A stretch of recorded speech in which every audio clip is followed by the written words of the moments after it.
तर नमस्कार मंडळी, आज काय मोकळं रस्ता बिना दाखवता आलो डायरेक्ट वर्कआउटला. ग्राउंड पाय ठेवला आणि लागलो व्यायाम करायला. स्क्वॉटचं 2 सेट मारलं, नंतर सपासप पुशअप पण मारल्या. नंतर मग म्हणलं सिटअप मारूया, जरा पोटाला कडक करायचं होतं. मग सगळा जीव खाल्ला आणि मारल्या पुलअप्स. मग आलो इंद्रायणनगरला संत ज्ञानेश्वर क्रीडा संकुलला. तिथं मोठा सिंथेटिक ट्रॅक आहे.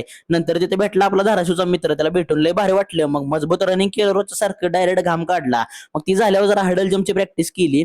प्रॅक्टिस संपून निघालो घराकडे. जाता जाता आपल्या जुन्या ग्राउंडला बाय बाय केले, कारण उद्यापासून आपण भेटणार आहे सिंथेटिक ग्राउंडला. इथं आता येणार नाही. मग गेलो तर इंदोरी पोहे करायला घेतलं. आपण काय डाएट बेट करत नाही, जी येईल ती बका बका खायचा आणि विषय मिटवायचा. कॅफेवर आलो तर MH 50 वर जाऊन बघतोय तर आपला पुष्पक भैया आलेला.